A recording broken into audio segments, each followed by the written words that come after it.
que nous aimons la parole de Dieu. Vous savez, j'aime tellement la parole de Dieu. J'ai tellement du respect pour la parole de Dieu que quand je vois quelqu'un qui ne respecte pas la parole, j'ai vraiment de la difficulté avec cette personne. La parole de Dieu mérite vraiment respect. La parole de Dieu mérite la révérence. C'est pourquoi quand vraiment nous écoutons la parole de Dieu, ouvrons notre cœur, parce que sachant bien que nous avons été créés par la parole, tout ce que nous voyons, tout ce que nous désirons a été créé par la parole. Il n'y a rien en dehors de la parole. Donc la parole de Dieu mérite respect. Vous savez, hier, j'étais en train de prier et pendant que j'avais les yeux fermés, le Seigneur m'a montré une ceinture. Et puis, je me suis vraiment posé des questions. J'ai dit, mais Seigneur, pourquoi une ceinture? Et je me suis souvenu dans le livre d'Éphésiens, quand on parle des armes des chrétiens, il dit aux chrétiens, il dit, mettez la ceinture de la vérité. Donc, mettez donc à vos reins. Les reins, c'est là où il y a la force d'une personne. Si tu n'as pas la ceinture de la vérité, tu ne tiendras pas. Parce que la vie chrétienne est un combat. Et le combat est en train de se corser. Et si tu n'as pas la vérité comme ceinture. Et ça m'a vraiment poussé loin. Parce que quand nous partageons la parole, surtout nous les personnes qui nous tenons des fois devant, qui prenons cette lourde responsabilité de parler, c'est vraiment encore plus dangereux pour nous. Parce qu'on est en train de manier l'épée de l'esprit. La parole de Dieu, donc toujours dans le livre d'Éphésiens, il dit la parole de Dieu, donc c'est l'épée de l'esprit. Donc quand je prêche la parole, quand je dénonce le péché, quand je dénonce Babylone, je suis en train de manier l'épée de l'esprit. Mais comment est-ce que tu peux manier l'épée de l'esprit et que tu n'as pas la ceinture? Ça ne va pas marcher, tu vas tomber dans le combat. Ça marche ensemble. Tu manies l'épée parce qu'on dit l'épée de l'esprit qui est la parole, c'est la vérité. Et c'est toujours la parole. Mais tu n'es pas revêtu de cette parole, tu n'es pas revêtu de cette ceinture, tu vas aller manier, c'est dangereux, il vaut mieux s'asseoir. Donc quand le Seigneur m'a parlé de ça, j'étais encore dans la crainte. Donc plus je découvre le Seigneur, plus il me parle de choses, plus je suis encore dans la crainte. Je dis, je dois faire très attention. C'est que je prêche, je dois être la première à le vivre. Si les autres ne veulent pas, et au moins, mais moi-même d'abord. Donc c'est très important la parole. La parole a créé. Ne soyons pas distraits quand il y a la parole. Ne soyons pas... Vous savez, la parole, même quand elle nous fait mal, on doit l'écouter. Quand on va chez le médecin et qu'il nous prescrit des médicaments, les médicaments ne sont pas toujours agréables. Vous connaissez ceux qui étaient en Afrique, vous connaissez la quinine. C'est pas toujours agréable. Mais quand je sais que j'ai la malaria et que je dois guérir, j'ai pas le choix. Je dois accepter cette quinine-là. Moi, je me souviens quand on m'a fait la bourreau, j'ai oublié ce qu'on m'avait fait dans le nez là. On devait me mettre un liquide pour me geler. C'est amer, je suis sûre même que la quinine, c'est pas aussi amer. On devait m'injecter un liquide dans le nez, un liquide dans la gorge pour que je sois gelée quand on va mettre le tuyau pour que je ne sente pas. Mais tellement j'avais pas envie de sentir ce tuyau-là dans mes organes, j'étais obligée vraiment d'ouvrir grandement. Quand on me disait ouvre la bouche, sors la langue, je sortais, c'était amer, c'est pas croyable. C'était vraiment horrible. Mais j'ai été obligée et je voulais vraiment suivre ces traitements pour ne pas sentir le tuyau. C'est désagréable, un tuyau dans le nez puis qui va descendre jusqu'au poumon. Tout ça pourquoi? Mais c'est ça la parole. Il envoya sa parole et sa parole les guérit. Les remèdes, c'est pas toujours agréable. Surtout quand on devient adulte. Les bébés, ça va encore. Les bébés, qu'est-ce qu'on fait avec les bébés? On prend les médicaments, on met une saveur de fraises, une saveur de vanille, pour qu'ils ne les sentent pas. Mais les grandes personnes, c'est fini. Tu dois goûter ça comme c'est amer. Tu es conscient, tu sais que c'est pour ta guérison. Et nous, les enfants de Dieu, on ne veut plus ça. Tu as la malaria, tu veux qu'on te donne l'aspirine. Oh non, pourquoi il me donne la quinine, c'est trop amer, il fallait qu'il me donne seulement l'aspirine. Mais non, tu ne guériras pas. Donc, à chaque mal, il y a un remède bien précis. Si tu es dans l'adultère, on doit te donner la parole de Dieu qui parle de l'adultère. Pourquoi veux-tu qu'on parle d'autre chose? Vous voyez comment on est devenu même hypocrite. Donc, aimons la parole. C'est la parole qui nous guérit. Le péché, c'est une maladie. Et c'est la parole de Dieu qui nous lave chaque jour. Et c'est la parole de Dieu qui nous sanctifie. Parce que la Bible dit, sans la sanctification, Les amis, c'est grave. Sans la sanctification, personne ne verra Dieu. Maintenant, à quoi ça sert de venir à l'église? Des années, de chanter des cantiques, d'applaudir, de vivre soi-disant dans la communauté chrétienne et puis un jour ne pas voir Dieu. Et puis un jour que Dieu te dise, je n'étais point connu. Vous savez, ça m'a fait peur de découvrir qu'il y a des gens que Dieu n'a point connus. Comment ça, le créateur de toutes choses, il ne t'a point connu? Et dit, vous qui marchez dans l'iniquité. Donc, les personnes qui marchent dans l'iniquité, les personnes qui ont refusé la parole de Dieu, c'est très dangereux. C'est pourquoi la parole de Dieu est vraiment très importante. Sans plus tarder, on va prendre nos Bibles dans les livres de Romains. Ah, j'aime trop la parole. Dans les livres de Romains 1.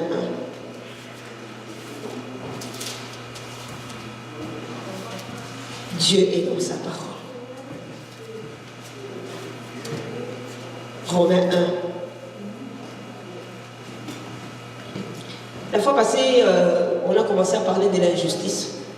Donc on a bien expliqué Babylone, c'est le mystère de l'iniquité. Et l'iniquité, par sa définition, on a vu que c'était l'injustice. On a commencé à parler de l'injustice. Moi, je voulais vraiment passer à autre chose pour aller un peu vite dans l'enseignement. Commencer à parler du nouvel ordre mondial. Comment est-ce que le système politique et le système religieux vont s'unir pour obliger les gens à aller vers la marque de la bête. Mais le Seigneur m'a donné encore un passage. Et je n'ai pas le choix, je dois suivre vraiment l'esprit et non pas mes pensées. Donc là, je vais continuer, je vais conclure avec l'injustice aujourd'hui. Et ensuite, on va parler des systèmes de ce monde. Donc le Seigneur m'a donné un passage. J'ai déjà lu ce passage il y a des années, mais quand je l'ai lu encore, j'ai dit waouh, parce que ça parle encore de l'injustice. Et vraiment, le Seigneur m'a encore montré à quel point il est l'injustice. Donc, Romains 1, on va lire à partir du verset 18. Non, je pense qu'on va lire à partir du verset 17 pour une bonne compréhension. Donc, Romains, le livre de Romains, l'épître de l'apôtre Paul aux Romains, chapitre 1, nous allons lire à partir du verset 17. Car la justice de Dieu se révèle en lui pleinement de foi en foi, c'est là qu'il est écrit, or le juste vivra par la foi. L'Éternel est l'injustice, mais il nous appelle des justes. Notre justice, ce n'est pas parce qu'on a fait des bonnes œuvres, premièrement. Notre justice, c'est en Jésus-Christ. Parce que nous avons eu foi en Jésus, Dieu nous appelle justes. Mais ça ne s'arrête pas là, nous devons marcher dans la justice. Dieu est l'injustice et il nous a fait justes. Maintenant, écoutez ce qu'il dit au verset 18. Car la colère de Dieu, donc la justice de Dieu se révèle en lui pleinement de foi en foi. Mais la colère de Dieu se révèle pleinement du ciel sur toute impiété et injustice des hommes qui retiennent injustement la vérité captive. Donc on connaît la vérité, mais on ne la dit pas. On connaît la vérité, mais on ne la pratique pas. On connaît la vérité, mais on la déforme. On connaît la vérité, mais on la pervertit. La Bible dit la colère de Dieu se révèle pleinement dans le ciel contre toute impiété, toute injustice. Nous avons intérêt à sortir de Babylone, le système de l'injustice. Il dit, parce que ce qui se peut connaître de Dieu est manifesté en eux, car Dieu le leur a manifesté. Même les gens qui se disent athées, ils sont injustes. Car les choses invisibles de Dieu, savoir tant sa puissance éternelle que sa divinité, se voient comme à l'œil nu par la création du monde, étant considérés dans ses ouvrages, de sorte qu'ils sont inexcusables. Comme je disais, même les personnes qui se disent athées sont inexcusables. Parce que les choses invisibles, on peut voir, on voit qu'il y a une puissance. Parce qu'ayant connu Dieu, ils ne l'ont point glorifié comme Dieu. Beaucoup sont dans ces cas-là, beaucoup de chrétiens, beaucoup de conducteurs. L'ayant connu comme Dieu, ils ne l'ont point glorifié comme Dieu, c'est une injustice. Et ils ne lui ont point rendu grâce, mais ils sont devenus vains en leur discours, et leur cœur, destitué d'intelligence, a été rempli de ténèbres. Ça, c'est ce qu'on voit maintenant dans les assemblées. Se disant être sages, ils sont devenus fous. Et ils ont changé la gloire de Dieu incorruptible en la ressemblance de l'image de l'homme corruptible et des oiseaux et des bêtes à 4 pieds et des reptiles. C'est pourquoi aussi Dieu les a livrés aux convoitises de leur propre cœur, de sorte qu'ils se sont abandonnés à l'impureté, déshonorant entre eux-mêmes leur propre corps. Eux qui ont changé, écoutez l'injustice que Dieu est, eux qui ont changé la vérité de Dieu en fausseté, et qui ont adoré et servi la créature en abandonnant le Créateur qui est béni éternellement. Les choses qui amènent la colère de Dieu. C'est pourquoi Dieu les a livrés à leurs affections infâmes, car même les femmes parmi eux ont changé l'usage naturel en ce qui est contre la nature, des sodomites.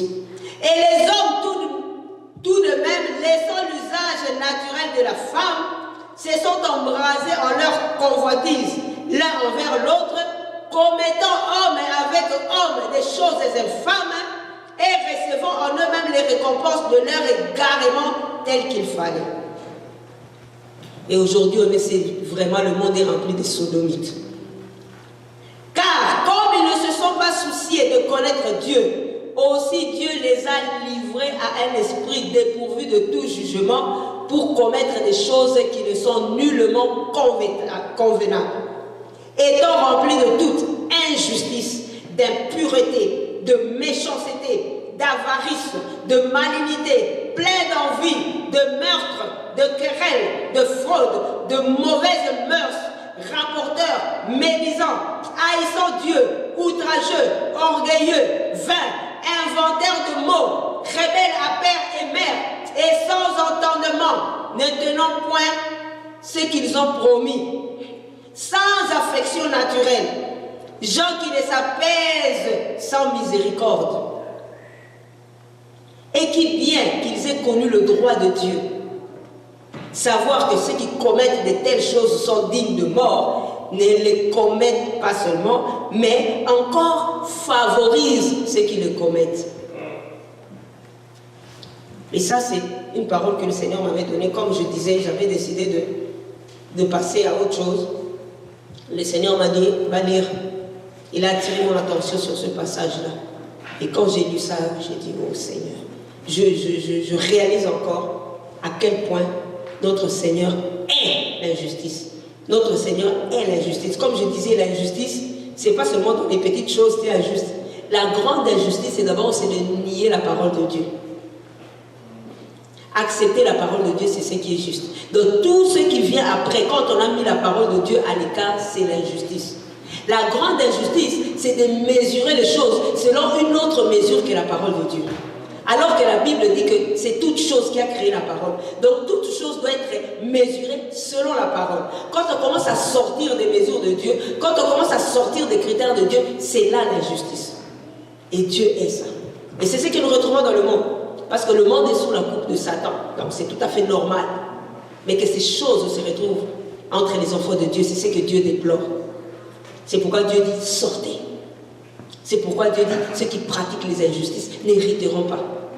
On a été justifiés. Le sang de Jésus est efficace.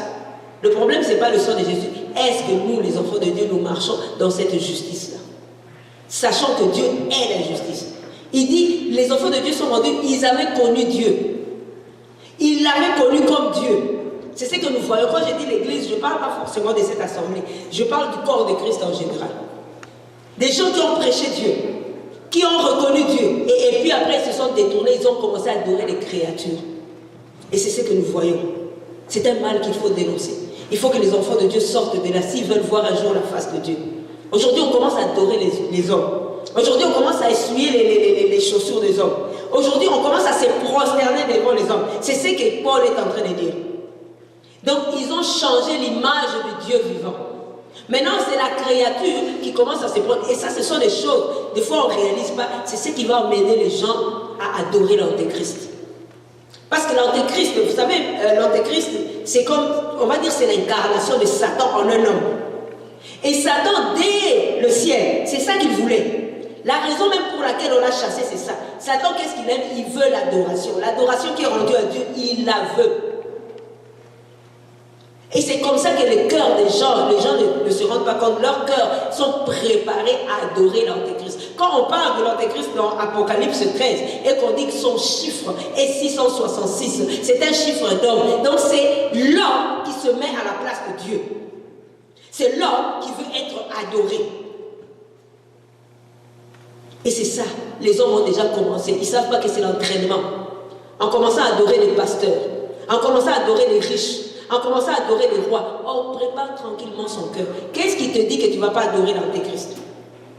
Parce que quand il va venir, d'ailleurs, il ne va même pas dire, premièrement, je suis l'antéchrist. Il va séduire les gens par des beaux discours.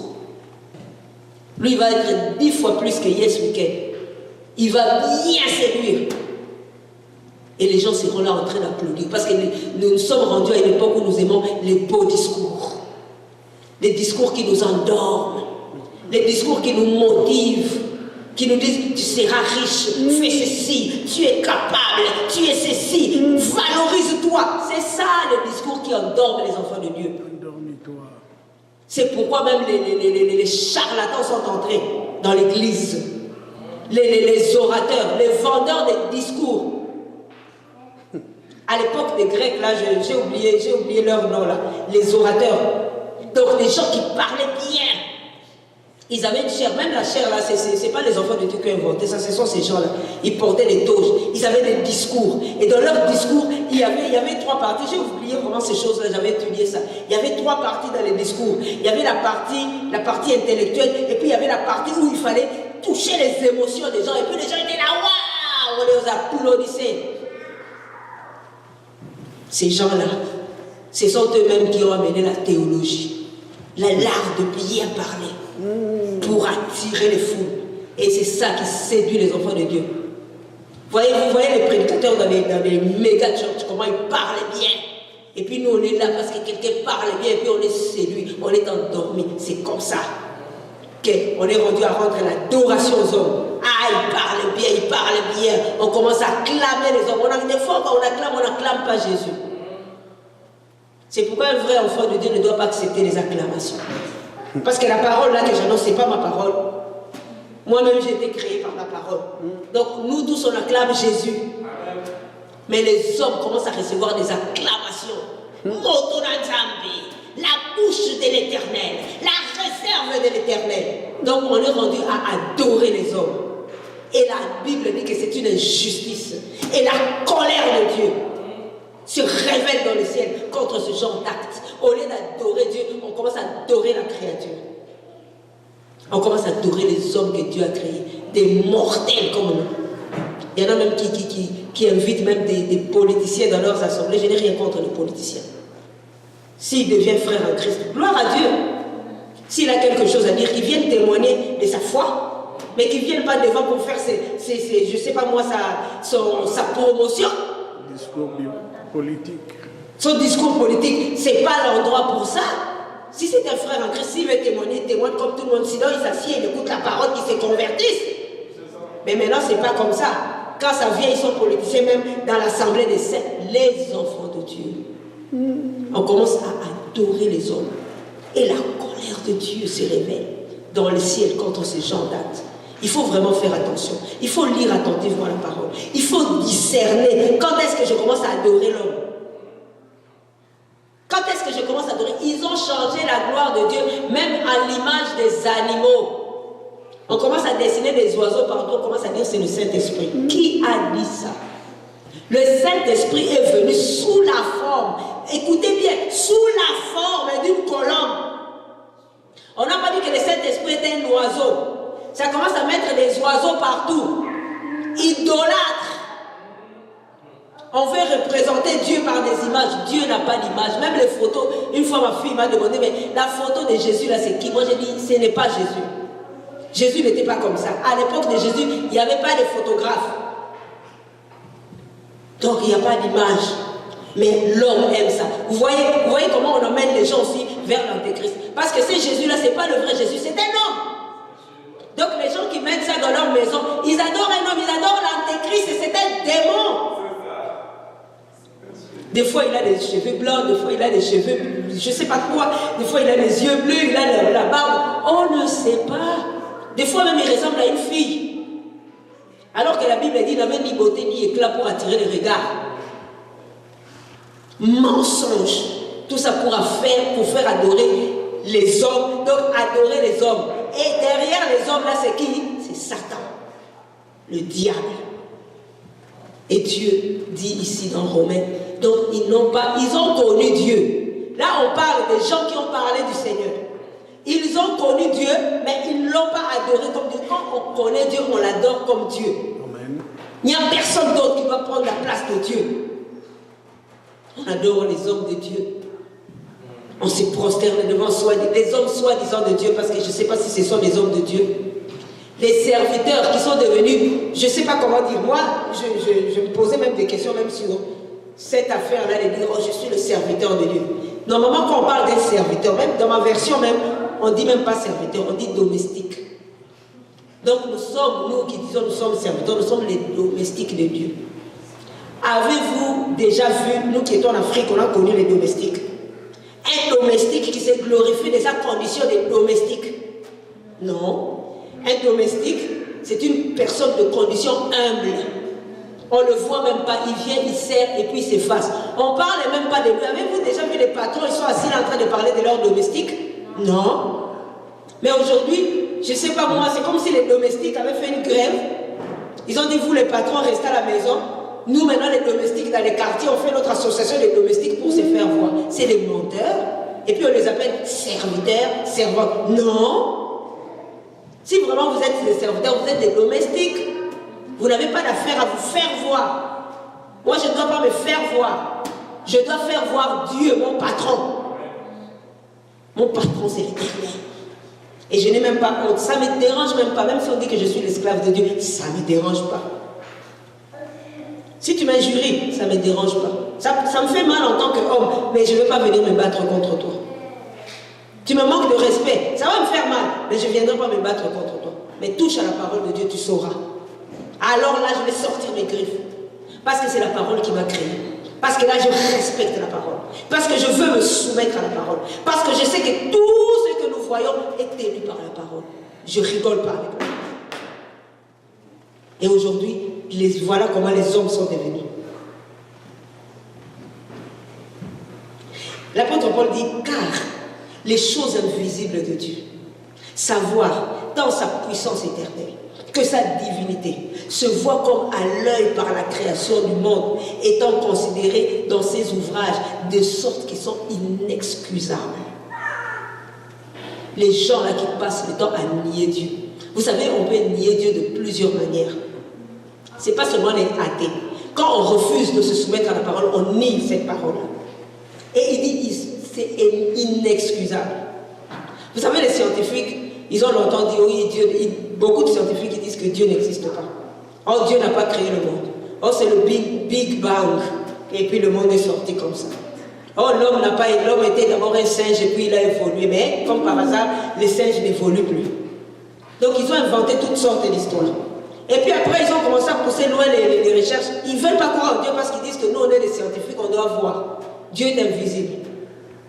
Maintenant, ils ont découvert que la plus grande partie de l'univers est tenue par une matière noire. Eux-mêmes, seulement les scientifiques. On leur a demandé, mais maintenant, c'est où la matière noire? Oh, la matière noire est invisible. Comment tu veux que je croie à la matière noire qui est invisible, mais toi, tu ne veux pas croire au Dieu invisible? Cette matière noire-là, comment est-ce que tu crois à ça? Tu ne l'as pas vu. Mais tu viens de sortir une théorie de je ne sais où. Ils sont inexcusables. Surtout les personnes qui étudient les choses comme ça sont encore plus inexcusables. regarde. Parce qu'ils ont l'opportunité de voir la grandeur de Dieu, de voir l'univers, et puis de se demander, mais quelle est la force qui soutient tout ça? L'harmonie des saisons, toutes ces choses-là, la neige. Vous savez, un jour, j'étais en train de regarder un documentaire sur la neige, j'étais ébahi. Vous savez, les flocons de neige là. Vous voyez qu'on fait un signe, quand c'est Noël là, vous voyez le signe blanc là qu'on fait avec les dessins là, je vais vous montrer, c'est la neige, c'est à ça qu'elle ressemble. Quand on regarde son microscope, c'est la neige. Et on dit, imaginez-vous combien de flocons de neige existent. Mais aucun flocon ne ressemble à un autre. Maintenant, il y en a des milliers. Vous regardez comment la neige tombe. Mais les petits flocons là qu'on dessine là, on dit qu'aucun flocon ne ressemble à un autre. Et ce n'est pas moi qui ai découvert, ça c'est les scientifiques.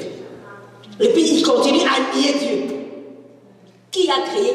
Et puis c'est fait de façon parfaite, comme si on avait mesuré avec une latte. C'est extraordinaire. Quand on regarde l'homme, c'est extraordinaire. Mais ils veulent nier Dieu. Ils veulent maintenant cloner les hommes. Pourquoi pas vous créer vous-même les hommes? Vous voulez cloner. Dieu nous a fait chacun différent. Même les vrais jumeaux. On est différents. Mais maintenant, vous les hommes, vous voulez cloner. Si vraiment vous êtes des dieux, faites aussi l'homme vous-même. Pourquoi vous voulez cloner? Vous voyez un peu. La Bible dit, donc l'apôtre Paul dit, ils sont inexcusables. Parce que les perfections de Dieu, parce que l'harmonie même de la nature. Il y en a qui disent, il y a une dame qui m'a dit dernièrement, ah regarde comment Dame Nature. Donc j'étais enceinte et puis elle m'expliquait comment l'enfant prend les vitamines lui-même, le fer et tout. Il dit regarde comment Dame Nature. J'ai dit c'est pas Dame Nature. C'est qui ça Dame Nature? C'est Dieu qui a créé. Pourquoi vous êtes comme ça? Pourquoi vous êtes têtu comme ça? Dame Nature. Dame Nature, tu l'as vu où? C'est Dieu. Mais les gens, malgré tout ce qu'ils voient, vous savez, même quand ils voient des miracles, ils ferment les yeux là-dessus. On ne va pas beaucoup en parler, même à la télé. Mais quand on voit une découverte scientifique, un homme a fait ça, un médecin a fait une opération, là, on fait du bruit là-dessus. Mais non, c'est la parole. Et ces personnes-là sont inexcusables. Le Seigneur va leur poser des questions. Parce qu'ils ont connu Dieu, ils ne l'ont point glorifié comme Dieu. Ils ne lui ont point rendu grâce. Les gens ne rendent pas grâce à Dieu. J'ai telle chose parce que j'ai travaillé Dieu. J'ai telle chose parce que je suis intelligent.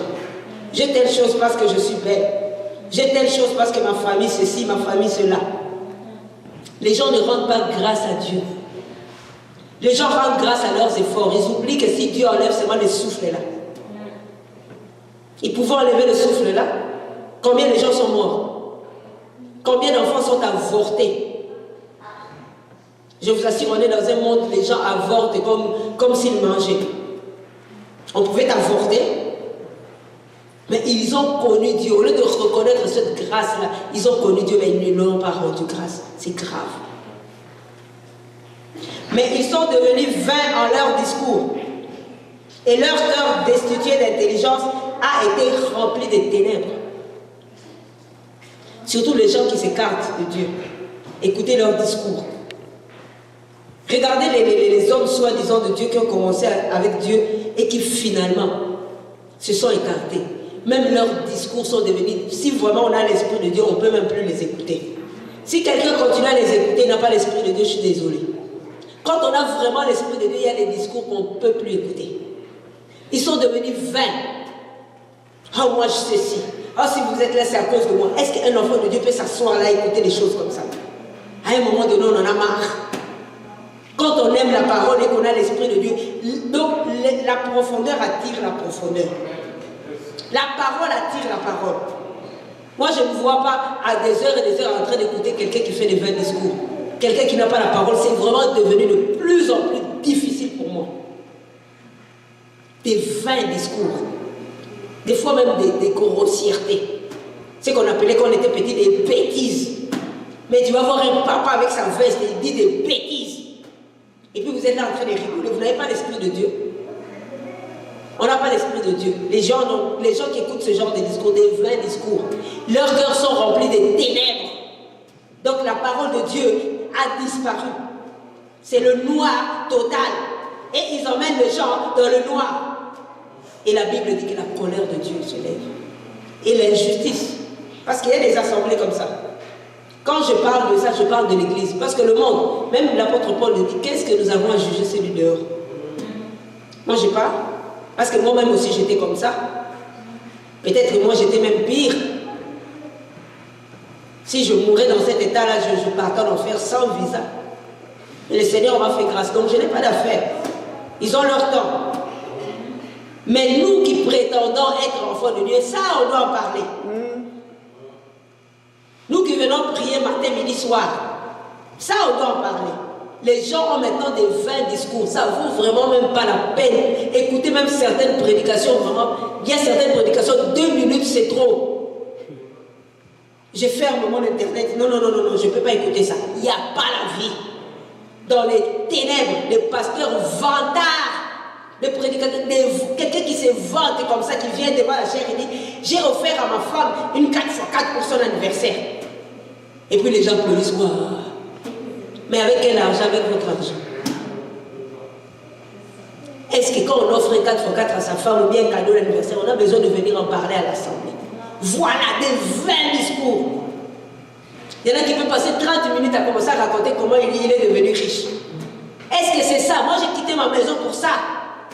Même les chrétiens, est-ce que nous ne réfléchissons pas? Tu quittes ta maison, tu te laves, tu viens pour écouter des choses comme ça. Ils sont rendus même pires que les stars.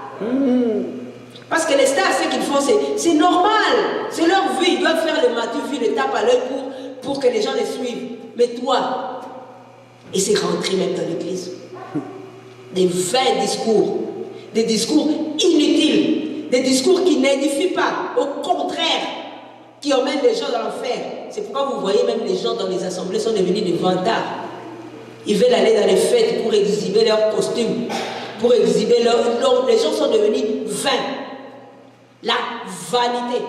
Les gens sont plus dans les choses inutiles. Les gens sont plus dans les choses futiles que dans la parole de Dieu. Pourquoi? Ça vient d'en haut.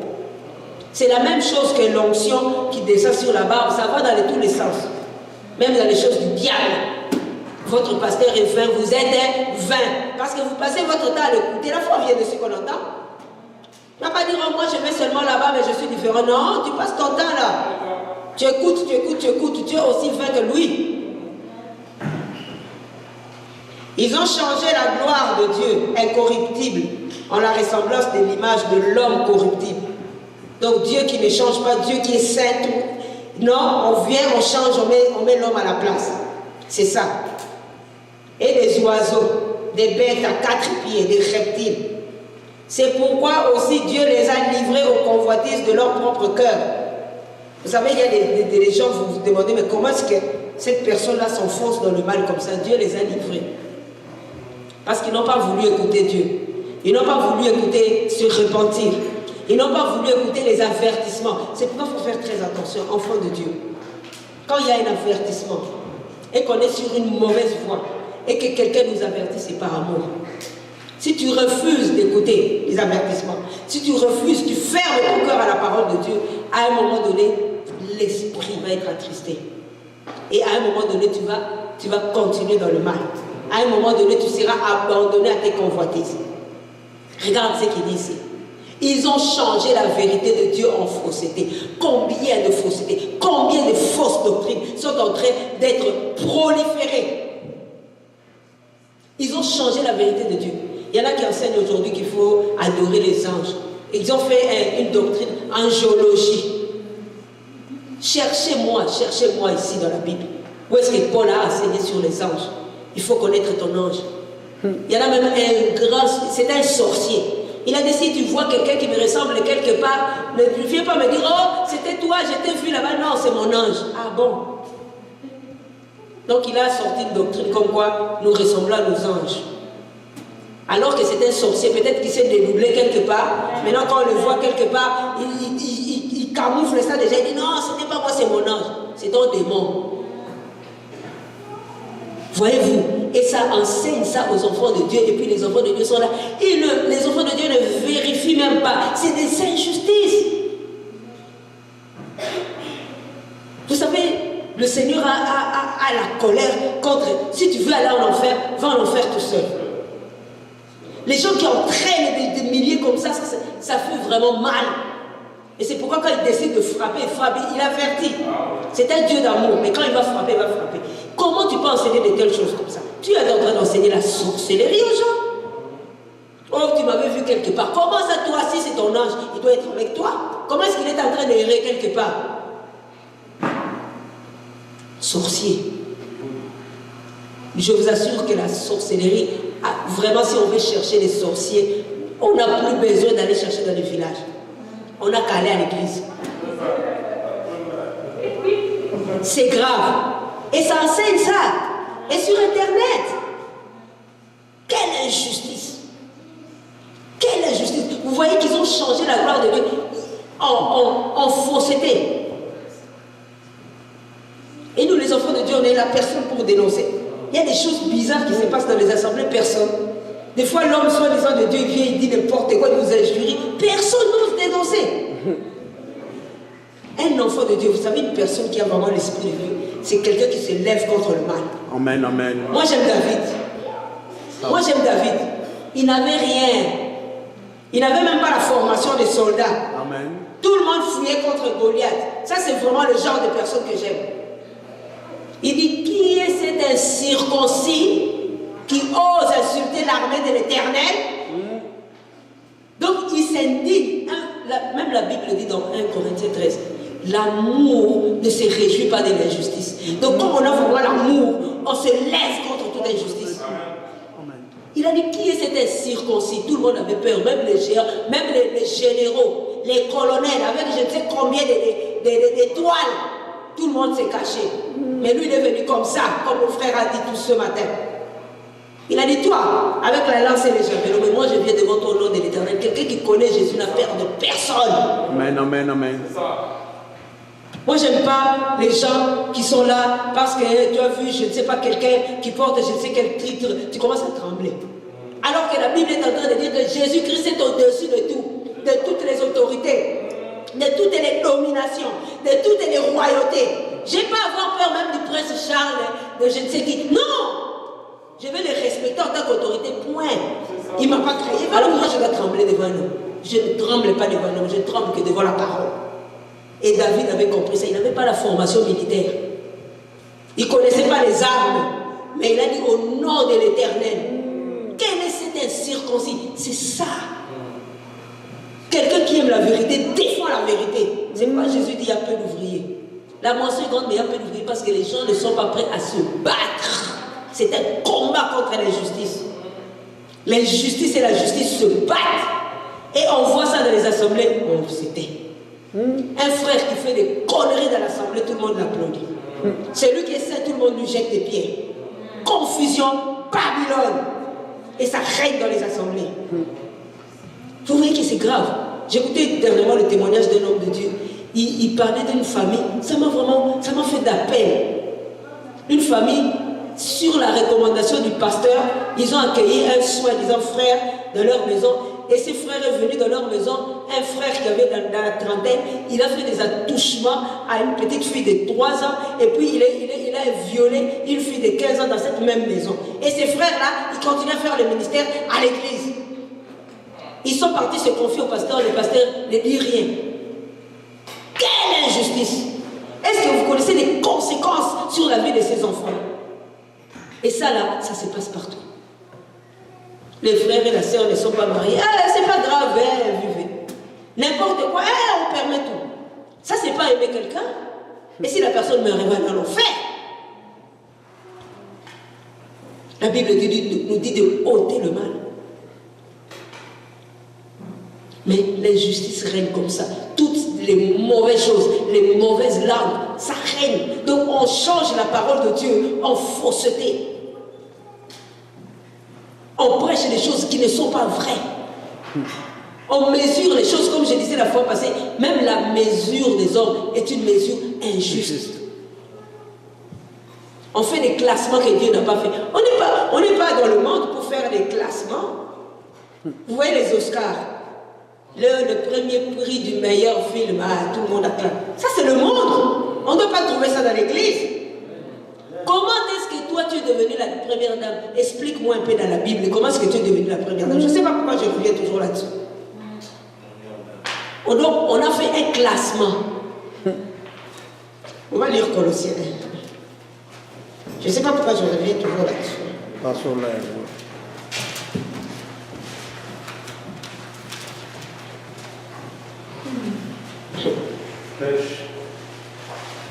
Écoutez. Il dit, Colossiens 1. On va lire à partir du verset 12. J'espère qu'on va comprendre.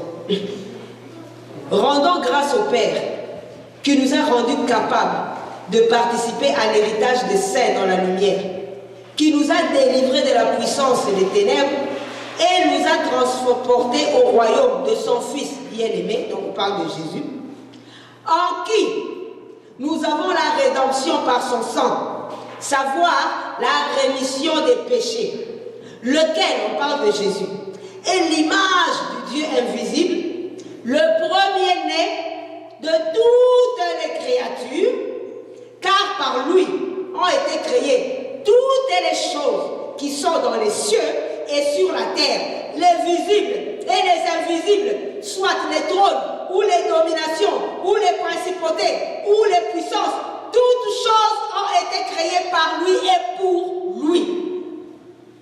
Et il est avant toutes choses, et toutes choses subsistent par lui. C'est lui qui est le chef du corps de l'Église et qui est le commencement et le premier-né d'entre les morts, afin qu'il soit le premier en toutes choses. La Bible dit. Donc Dieu l'a mis le premier, afin qu'il soit le premier en toutes choses. Maintenant, dis-moi, dites-moi. La première dame, elle est la première en quoi? Elle a créé toutes choses. Elle est, expliquez-moi où est-ce qu'on a trouvé ça. Le monde le fait. On appelle la femme du président la première dame. C'est le monde. Ils ne sont pas dans la parole, c'est normal. Mais comment est-ce que c'est rentré? Chez les enfants de Dieu, la première dame. Surtout aux États-Unis, c'est grave. Il y en a qui disent même plus la première dame, the first. On coupe ça, c'est mon first lady, the first. Les femmes des bishops là que vous voyez à la télé là, qui ont des méga church, on les appelle les first lady. Et nous, tout le monde imite ça comme ça. On a fait, dernièrement je regardais, je ne sais même pas comment je suis tombée dessus, on a fait même tout un documentaire sur elle. La vie de first. On filmait comment ils vont faire le marché. Qu'est-ce que j'en ai à cirer? Moi aussi je fais le marché, c'est quoi le problème? Alors on leur pose la question, comment vous gérez ça, d'être les first, et puis on montre leur vie au quotidien. C'est quoi cette histoire? Dieu first, en quoi? C'est la sorcellerie. Et toi qui l'appelles first, là tu es dans l'idolâtrie. Parce que la Bible dit que c'est Jésus qui est le premier en tout. Mais si tu veux te faire appeler la première, j'aimerais bien t'annoncer que tu seras la dernière. Parce que la Bible dit les premiers seront les derniers. Dis-toi déjà que tu es la dernière. Et puis tu acceptes ça. Alors je suis mariée à la première dame. La première dame d'où? Et puis vous êtes dans une assemblée où vous avez une première dame. Vous êtes de qui? Une assemblée comme ça, il faut la fuir. Parce que la dame là, elle est la première dame. Donc ça veut dire vous serez toujours derrière elle. Alors que la Bible dit vous êtes la tête et non la queue. Vous êtes sa queue. La queue du diable. Frères et sœurs, on accepte des mesures comme ça, on accepte des choses comme ça, sans comprendre même la signification. Qu'est-ce que tu es en train de dire à cette personne-là quand tu appelles la première, la first? Tu es en train de te mettre en dessous d'elle. C'est pourquoi il vous domine. Il vous fait faire des choses que vous n'aviez pas envie de faire, il vous domine. Parce que toi-même, tu te mets déjà sous son autorité, alors que tu dois être sous l'autorité de la parole de Dieu. Le first, vous devenez des esclaves de maman pasteur. Maman pasteur, elle dirige ta maison. Alors que tu devais préparer pour ton mari, tu vas passer ton temps chez maman pasteur. Et quand papa pasteur vient te voir, tu commences à te brûler même les doigts. La façon dont tu te prépares même pour papa pasteur, tu n'as jamais préparé comme ça pour ton mari. Idolâtre, adultère. Voilà. Et le Seigneur ne veut pas ça. Il ne veut pas qu'on se retrouve dans ces choses. Ces choses, je vous assure, sont entrées dans l'église, c'est pas croyable. Amen. Dernièrement, je suivais un documentaire, un frère sincère qui aime Dieu entre guillemets. Parce que quand on aime vraiment Dieu, on a la force de s'opposer au mal, quelles que soient les conséquences. Mais je ne sais pas à quel point il aime Dieu. Il se plaint. Sa femme est matin, midi, soir chez le pasteur. Elle va préparer pour le pasteur. Donc la femme, elle laisse la maison. Elle va préparer pour le pasteur. Le frère, il n'est pas content, mais il n'arrive pas à se plaindre. Ça, c'est un homme ou bien une omelette. Maintenant, nous sommes rendus, il y a beaucoup d'omelettes. Des hommes, mais qui ne sont pas des hommes. Des hommes même qui laissent leur femme. Tu es marié, tu te promènes avec ta femme. La femme envoie toute son anatomie. Tu trouves ça normal que tous les hommes se restent l'œil en regardant ta femme? Omelette, Babylone. Tu penses que c'est un honneur? Ce n'est pas un honneur. La Bible dit que la femme, elle est ta source, qu'elle soit pour toi seule. Un véritable homme, il protège sa femme. Il ne faut pas que tout le monde soit là en train de fantasmer sur ta femme. Elle commet l'adultère, même si elle ne part pas, omelette. Et c'est grave. Ta femme est la secrétaire du pasteur, matin, midi, soir, chez le pasteur.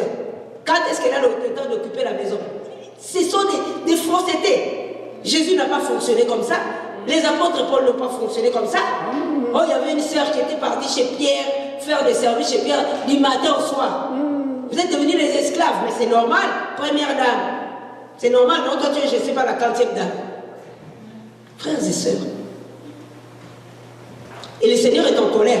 Parce que le Seigneur n'est pas en colère seulement contre les dirigeants qui abusent. Non, non, non, non, non. Il est aussi en colère contre les gens qui acceptent d'être abusés. Parce qu'on pratique dans ces cas-là l'idolâtrie. Parce que tu n'es pas obligé. Moi, je m'étonne des fois quand on était dans le monde.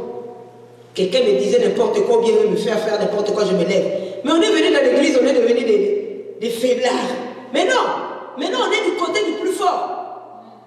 C'est maintenant le moment de ne pas se laisser faire dans des choses qui ne glorifient pas Dieu. Dieu va nous demander des comptes. Chacun aura des comptes à rendre à Dieu. Et les gens qui abusent, et les gens qui se laissent abuser. À part les gens qui sont dans l'ignorance. On va revenir encore à ce passage de Romains. Le Seigneur se lève contre toute injustice. Quand on connaît la vérité, on doit se tenir pour la vérité. Il dit, c'est pourquoi Dieu les a livrés. Verset 26, donc on est toujours dans Romains 1. À leurs affections infâmes. Car même les femmes parmi eux ont changé l'usage naturel en celui qui est contre la nature. Et les hommes tout de même, laissant l'usage naturel de la femme, se sont embrasés en leur convoitise l'un envers l'autre, commettant homme avec homme des choses infâmes et recevant en eux-mêmes la récompense de leur égarement. Donc, voyez comment on change. Voyez comment on change les principes de Dieu. Donc, c'est comme, c'est des sodomites. Et c'est entré même dans l'église. Beaucoup. On commence à adopter ça, faire des mariages, des assemblées presbytériennes. Je ne sais pas comment ils ont commencé à célébrer les mariages homme avec homme. Et enfants de Dieu. Quand je lisais ça, je ne voyais même pas seulement cette dimension de l'homosexualité. Je voyais encore une autre dimension. Changer l'usage naturel. Changer l'ordre établi par Dieu. Et tout ça, c'est pour combattre une institution que Dieu a établie. Dès le jardin d'Éden, Dieu a établi le mariage. Et le diable déteste le mariage. C'est pourquoi il pousse les gens à aller jusqu'à ce niveau. Les tribunaux sont en train d'accepter ce genre de choses. C'est légalisé de plus en plus. Et ça entre dans l'église. Vous allez voir. Si le Seigneur permet encore, on va commencer à parler même du nouvel ordre mondial. La tour de Babel qui est en train de se former.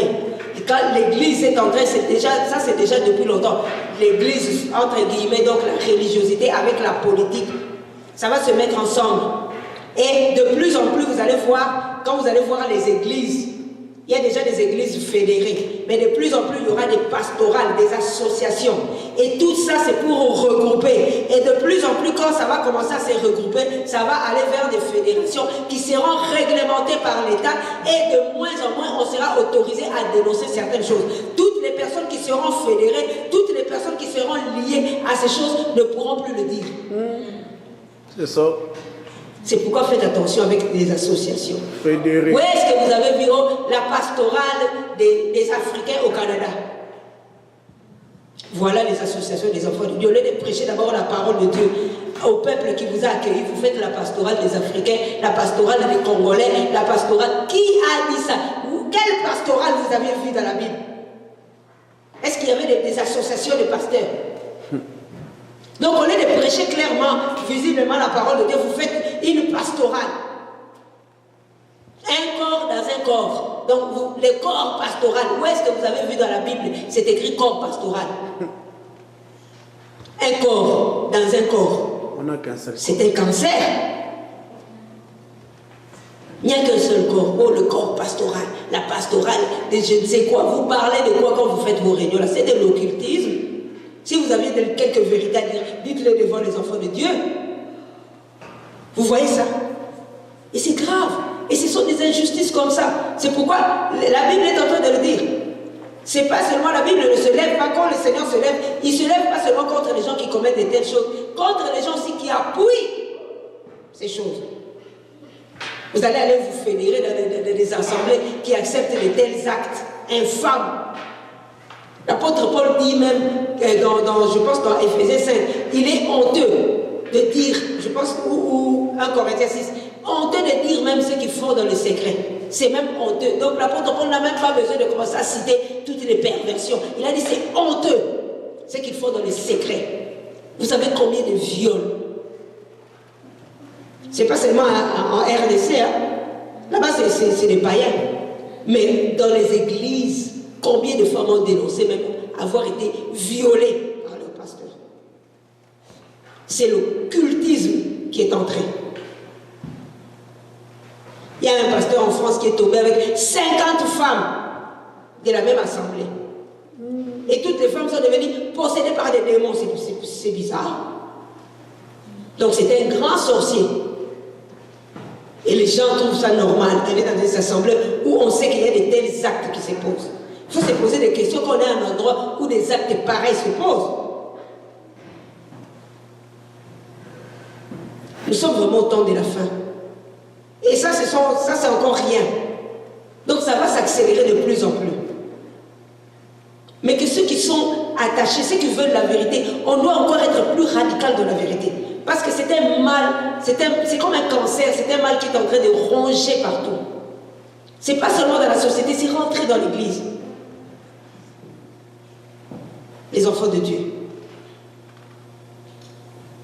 Il dit, car ils ne se sont pas souciés. Mais tout ça, voilà ce que j'étais en train de dire. Merci Seigneur. Ils ne se sont pas souciés de connaître Dieu, mais aussi Dieu les a livrés à un esprit dépourvu de tout jugement. Donc quand on ne se soucie pas, c'est pourquoi c'est très important, quand on ne se soucie pas de connaître Dieu, quand on ne se soucie pas de sonder la parole de Dieu, quand on ne se soucie pas de connaître la volonté de Dieu, c'est comme ça que Dieu nous livre. On devient dépourvu de tout jugement. On ne sait pas discerner, c'est où la vérité, c'est où le mensonge. On peut être entraîné dans les choses qui ne glorifient pas Dieu. Les gens remplis de toute injustice, d'impureté à l'église, de méchanceté, d'avarice. Les chrétiens avares, on ne peut pas être chrétien et être avare. Les frères sont en train de mourir de faim dans le monde. Moi, je ne pense qu'à amasser. Avare. Et ça donne le retour dans le corps de Christ. Alors que la Bible est en train de dire que la première église, il n'y avait pas d'indigents. Pas parce qu'ils étaient tous riches, non, ceux qui étaient riches faisaient tout pour que les autres qui étaient moins riches soient à l'aise. Mais aujourd'hui, on s'en fout. Avare. Je vais amasser, je vais tout avoir. Monsieur, même un chrétien qui est je ne sais pas où dans le monde, je m'en fous. On me dit qu'il y a des chrétiens quelque part qui meurent de faim. Je m'en fous. Même $50 que je peux envoyer, je ne veux pas envoyer. Je veux moi me faire voir avec tous les biens du monde. Avare. Injuste, c'est dans l'église. Une maman maman veuve, on n'a jamais fait d'offrande pour elle à l'assemblée. Mais on fait des offrandes pour quelqu'un qui a des voitures de luxe, des maisons, des villas. C'est entré dans l'église. Injustice. Malignité, les chrétiens malins, comme Satan, plein d'envie, de meurtre. Combien maintenant il y a même du poison. J'aurais jamais imaginé ça. Les chrétiens, soi-disant qui s'empoisonnent. Des querelles, des fraudes. Des chrétiens qui aiment des magouilles matin, midi, soir. Ça travaille dans les noirs. Ça fait des fausses déclarations.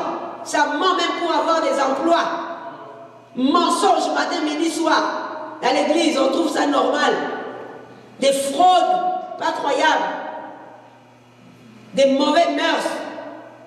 Rapporteurs, médisants, haïssant Dieu, outrageux, orgueilleux, vains, inventeurs des mots. On invente. Oh, il y a tel virus, c'est inventé. Et ça, c'est rentré aussi dans l'église. Regardez les chrétiens comment ils parlent. Tu as une conversation avec une personne, quand tu viens la rapporter, tu rapportes seulement ce que l'autre a dit, mais ce que tu as dit, tu occultes ça, occultiste. Dans l'église. Et le Seigneur est contre ça. Vous savez, quand le Seigneur a commencé à me parler de la justice, je commence vraiment même à faire attention dans les petites choses, même comment tu dis une chose. Si ce n'était pas comme ça, donc je n'ajoute même plus. Je ne veux même plus ajouter. C'est injuste. Donc faire attention, vraiment bien checker, ne pas être dans la justice, parce que Dieu est la justice. Mais combien de fois nous les chrétiens on est injustes?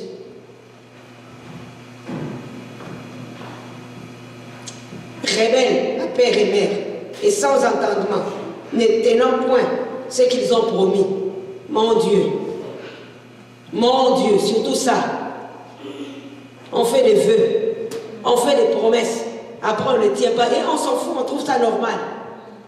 Jusqu'à la mort, jusqu'à la mort. Il y en a même au lieu de se taire, ils rajoutent encore des paroles quand ils se marient. Et puis au premier problème, chacun va de son côté. Dans la maladie, dans la souffrance, dans la pauvreté, pour le meilleur et pour le pire. Oui, jusqu'à ce que la mort nous sépare. Voyez-les au premier problème. Et pourtant, ils avaient dit pour le meilleur et pour le pire. Le pire, on n'imagine pas ça. Mais il n'a même pas encore rencontré le pire, mais il s'est déjà enfoui. Les chrétiens commencent à divorcer comme les païens. Alors qu'ils avaient dit jusqu'à ce qu'on ne vous avait pas obligé de répéter ces paroles. Vous auriez pu dire aux gens qui vous marient, ne me faites pas répéter ça. C'est grave. L'injustice. Et la Bible dit que la colère de Dieu se révèle contre ces choses-là. Nous devons vraiment examiner nos voies. Ce n'est pas parce que Jésus est mort pour nous, il nous a justifiés, mais nous devons marcher dans cette justice-là. Nous devons marcher dans la parole de Dieu. Si on s'écarte, Paul a dit dans 1 Corinthiens 6, ne vous trompez pas. Je vais le lire pour conclure. 1 Corinthiens 6.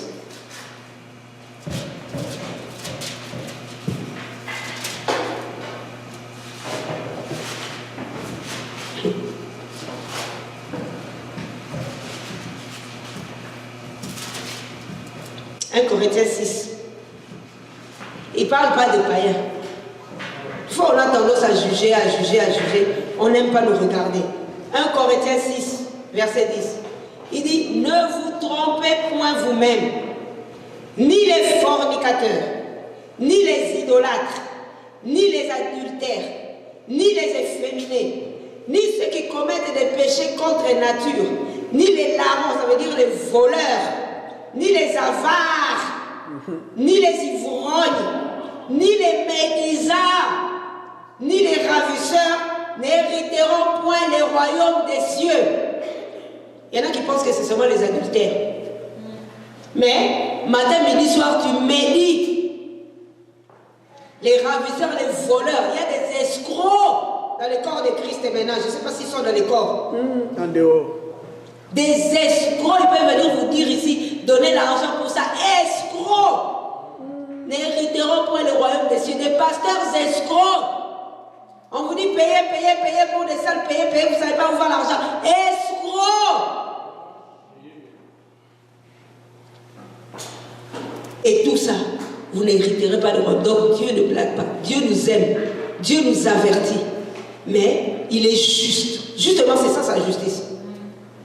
Il ne va pas faire entrer quelqu'un qui commet. On a toute la vie, on a tout le temps pour connaître la justice de Dieu. Mais si on persiste dans ses voies, on n'héritera pas le royaume des cieux.